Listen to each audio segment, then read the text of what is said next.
Welcome to Koshu, the show that every single day celebrates all the people who are making this place such a great place to live, work, and play. Hey, I've got sad news that I want to convey.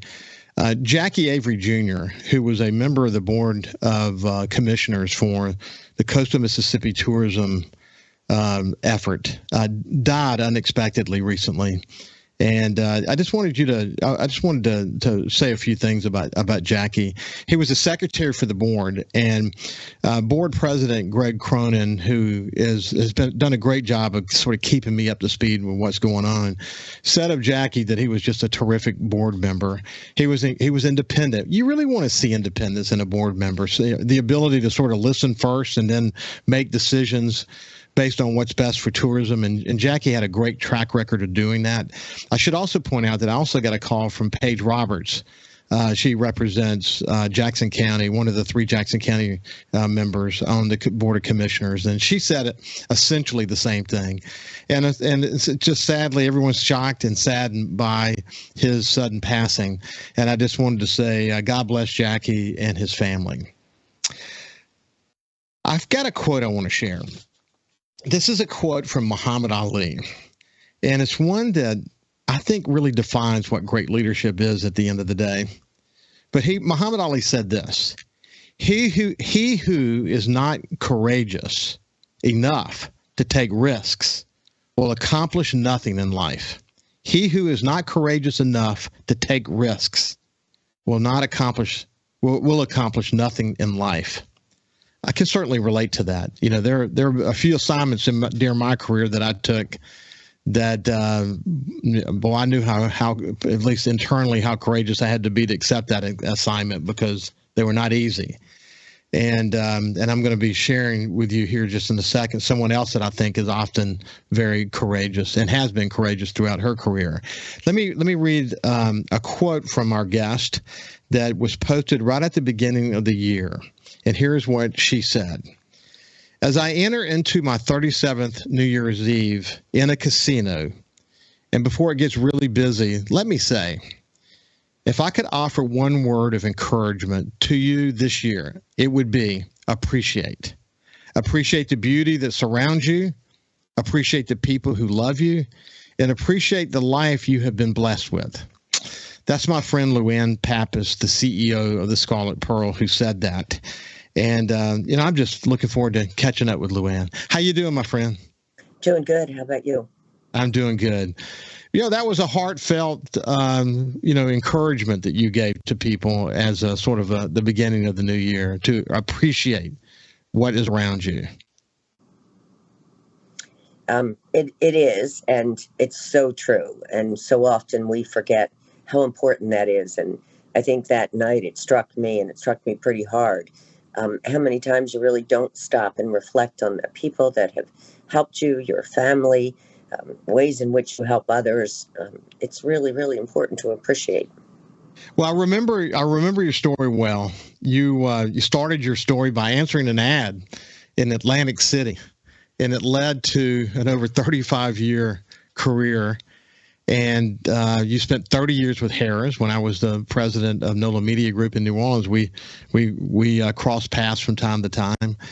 But you came into this role as the CEO of Scarlet Pearl Casino, and just as someone who sort of first of all, I like you a lot. You're a friend, and people should know that. I respect you. My wife Ann thinks the world of you as well. But watching you lead your company with passion and a heart and empathy and a belief in not only your company but this community, and supported by an awesome family ownership group. I watched that. I watched that through your social media. I watched that through our conversations. You feel very fortunate to be where you are in this moment, don't you? I'm extremely, extremely fortunate, blessed. Worked for, as you know, you've met them, a wonderful, wonderful family, and really have been able, as a result of the heart of the family, to be able to attract some of the most wonderful people. We have outstanding customer service, but I do believe it's because people here understand, more importantly through Mr. Baum, about what it means to have a heart. You're one of two senior executives at CEO level in coastal Mississippi who is a woman. But when I read that quote from Muhammad Ali, he who is not courageous enough to take risks will accomplish nothing in life, you could really relate to that, couldn't you? Oh, absolutely. My father was a big fan of Muhammad Ali, and I've heard that said many, many times before. And yes, there are some things that I've done that took a lot of courage, like leaving a 30-year career with a great company to come here. That was one of the biggest risks I think I've professionally ever taken. And it was the best decision I ever made, but boy, was it scary. I'm with you, man. That's so interesting. I had been, when I left the Sun Herald, I'd been there for 27 years, and I got, I got this phone call, and this conversation actually went on for several months, literally several months.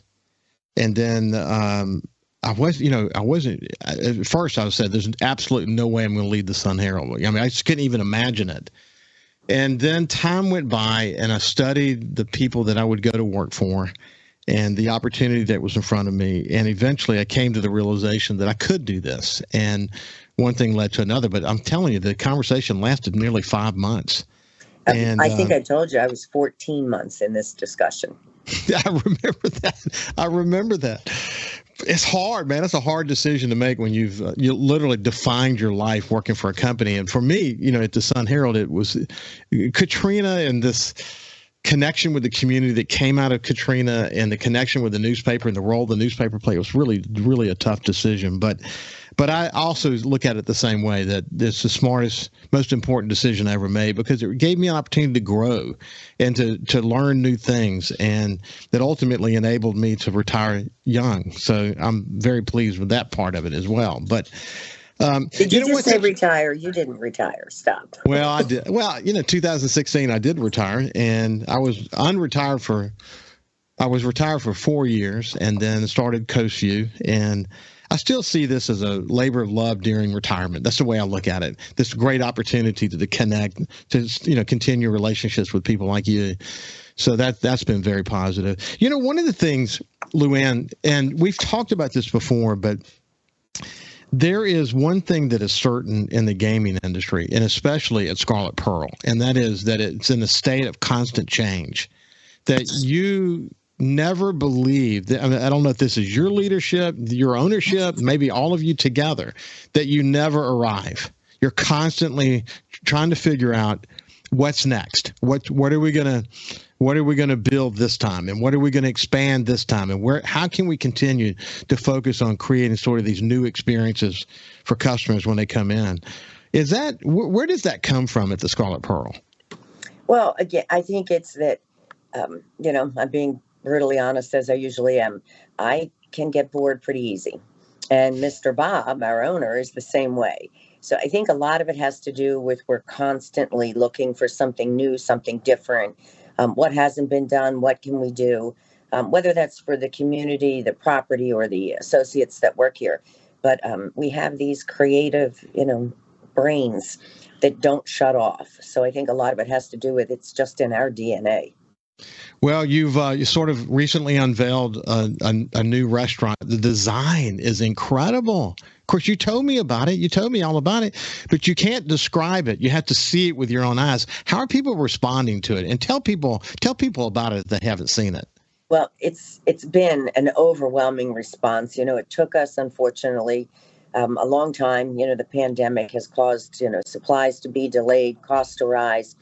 We shut that down. It was 11 months, actually, before we were able to reopen it. And Mr. Bob and I went out to Las Vegas the January before the shutdown for COVID. And we talked about creative discussion with the architect and the designers about what we were looking for. And I think I've said this to you before, and I tell everyone, we're all about whimsical. And we said, what colors haven't we used? What do different colors evoke and how people feel or what they think when they see a certain color? So we picked yellow, and we loved Mackenzie Childs. So we said, that's whimsical. And that's how we came up with the colors of the black, white, and yellow, which is very different. And then it became the labor of love that I thought would never end. And we revised, refined that design so many times. And thankfully, we have a great contractor in Roy Anderson, and he's very patient and understanding that Mr. Bob and I change our minds a lot. Yeah, Roy Anderson and I grew up together, as you know, and we're good friends. He's an amazing man. Yes, he is. The patience of a saint. The patience of a saint. He's been a great partner for you. Hey, when we come back, we're going to continue this part of the conversation around reinvention, and we'll find out what the latest is in LuAnn Pappas's world. But this is LuAnn Pappas, the CEO of the Scarlet Pearl. We'll see you after this break. Welcome back to Coast View. I have my friend LuAnn Pappas, who's the CEO of Scarlet Pearl. And there's a theme to this part of the conversation. It's just reinvention, this constant awareness that you never arrive. There's always these adjustments that we're going to make at the casino that are going to give people an opportunity to have a new experience. You know, you don't ever want things to get stale. And, LuAnn, coming back to your owner, it's great to have an owner who is willing to have that creative conversation with you, that you can let those possibilities kind of run its course and have a great architect to work with you. And then you got to build it. You got to build this thing that you're thinking of with all these unique colors, et cetera. And then you got to have a contractor that can pull it off. So it takes a team, doesn't it? It takes a team. And again, I would tell you that even Roy, some of the components within the new cafe under the oak were Roy's idea when, Mr. Bob and I were struggling. Like I said, we change our mind a lot and we say, this is what we want, but it may not work. And it takes a lot, more importantly, great partners with a lot of patience and understanding that, we all have this creative side, some of us more than others. And, sometimes you have to have someone, Roy, who has his new company and decor, you have to have someone to say, okay, let's be practical. We can accomplish that, but instead of spending $50 billion, we're going to spend $500,000. And we're going to get 90% to your vision. But that's kind of part of the process, isn't it? It is, and I think Roy's used that word, you have to be practical here, multiple times with us. But when you set out to do whimsical, it can go in a bunch of different directions. It's interesting. Describe it, and Kyle's going to be putting up a picture here in just a second, but describe what you see when you walk in with the tree in the center and what you did with the ceiling, et cetera. Well, the tree, was there from the very beginning, and we knew that was a component we wanted to keep in Under the Oak Cafe, but we also knew, it was an elevated platform around that, and we wanted to take everything down to floor level so people didn't have to be concerned with, I want to sit under the tree, but it is elevated. And one of the things that we did, we also partnered with a company in New Orleans to help us because we wanted that moss that hangs from the trees and the Tivoli lights, and the ceiling was actually there that changes colors to look like the sky during the day and during the night. We had had some problems programming that. Again, we're able to work through that so it complemented the new color scheme in that room. Yeah, it's pretty cool. It'd be interesting. What other plans do you guys have? I'm sure you always have something up your sleeve. Well, we do. We finished the 18th floor, which are considered our super suites. We changed that whole theme from the original red and gold to a more coastal theme. I think you've seen the pictures of that because it has exquisite views. We're taking that same theme now down through all the corner rooms on the 18 floors, and also then moving to the standard room. So it'll all be a coastal theme in the pale colors, which again, people say, why did you choose white and light blue? Well, we did it because it works so well with that skyline. And it really is a different feeling when you remove that red and that gold. Yeah, it's beautiful. I've seen the pictures. You almost don't see the colors because of the view. And that's part of the deal. You actually want to look past the room into that incredible, glorious view that you have. I bet you never get tired of that, do you? Interesting about the hotel. We didn't use designers on the hotel. We have our vice president of VIP marketing, Fong's wife, wanted to open her own design company. So we said, you know what, we're all family here. We do take risks. And Christy, his wife, did all of the design for the entire hotel and then hired the contractor for us and oversaw the entire project through construction, which really makes it unique and special in the gaming business. It's very, it's unusual to hear that you hire people that work for you and their family to do the things that we do. So it was her very first venture into her brand new business. So we're really, really proud of what Christy's done. Well, how's your team doing these days? Team's doing wonderful. Again, we're a small single property. So we've made some changes in the org structure. As people leave for, bigger opportunities or work for multiple companies, we said, we have to enrich the lives and jobs of the people that work here. So we also take risk when we tell people, you're going to run this area. And they say, like somebody said to me one time, I don't know anything about it. And I said, there isn't anything we can't teach you. So we're able to do that. And again, hats off to the family that allows us to do that. Well, LuAnn, here's my view on that. The notion of promoting from within and having people who understand the culture and have a competency to learn. They may not necessarily know that piece, but they already bring to it a passion to learn, a passion for customers, an understanding of the culture, and they'll learn that piece. A year from now, if you don't make that decision, you bring somebody in from the outside, you'll have someone from the outside who doesn't understand culture, who can do the job, but it's just not a good fit. Or a year from now, you're going to have somebody who's well-trained, who went into it understanding the culture. And it makes a difference, doesn't it? It does. And, it's a great word to use. It is about our culture. And that is the discussion that we have internally. Sure, you could go out and hire a brand new vice president of marketing, but do they understand the culture? And this, we've been 7 years, going to be 8 years this year. The first 2 years were rough. And it is a different culture. And I can say that because I've worked in many markets, in casinos, the better part of my life. We do have a different culture. And ours is a culture of heart and caring. And it's more about how does everyone feel, whether that's the customers or the people that work here, over and above. And I'm not suggesting that driving profitable revenue isn't a key. But to me, those three components that we always said about the community, our customers, and our mission, it really have made the difference. By all accounts, this, we could have and should have failed. But our heart and our passion and the way that we treat each other truly as family. And I know it's hard. You understand it because you've been here and you've spoken to employees and you understand our culture. But when you come from the outside, and typically people that do come from, with years of gaming experience in large corporations, and I've never minimized the pressure associated with working for a publicly traded company because you have shareholders. This is a little bit different, enables you to act and react differently as well. I can, I'm in a unique position because I have been CEO of a company, privately owned subsidiary, and I've been a CEO of a publicly owned subsidiary.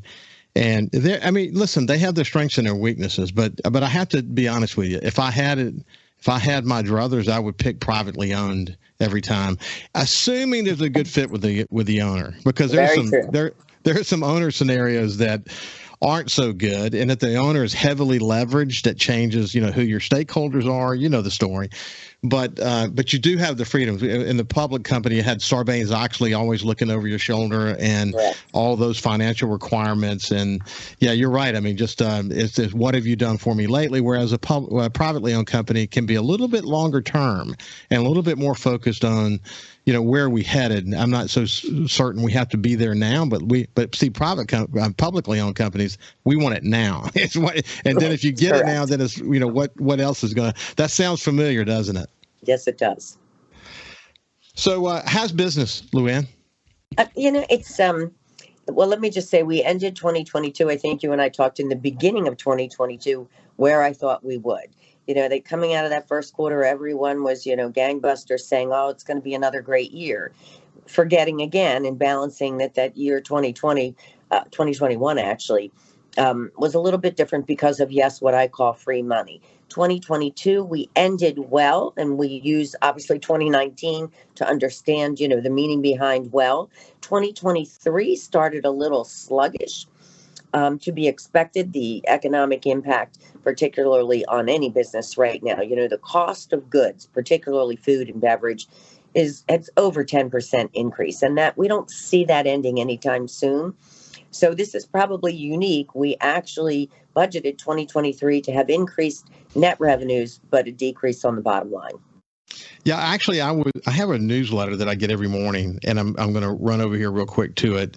And it's a newsletter, the Morning Brew, and they have a bunch of different brands that they publish. But they did what's called a morning scoop on the effects of inflation. And on down in here, what it did is it's got all these people who read all across the country, and they did some work to try to understand how people were going to adjust. And it was interesting. Like, for example, 73% are eating out at restaurants less. 73%. That was 57% are driving less. 44% are canceling subscription services. I mean, it just goes on from there. But when you think about those top two items, we're a big time drive-in market. To some extent, that has played really to our favor during the pandemic, but it could be a factor today. What are you hearing from your other casino friends? Well, I think everyone's concerned about the same thing, the effects or impact of the economy, certainly the increase in the products and services that we need or to service our customers and or our associates. We're all, cautiously optimistic and looking at the future, as we really have to be very prudent and judicial about what it is we spend. It is more of that we're in the definitely need to have versus nice to have mode. Yeah. Hey, listen, before we're coming to the end, but I just want to congratulate you on coming back to the Coastal Mississippi Tourism Board. You're just the right person to be on that board. Next time we talk, we can spend some time chatting about it, but we're out of time for today. It's been a pleasure to catch up with you, my friend. Thank you. You have a great day. This has been LuAnn Pappas, CEO of the Scarlet Pearl. We'll see you after this break. Bye.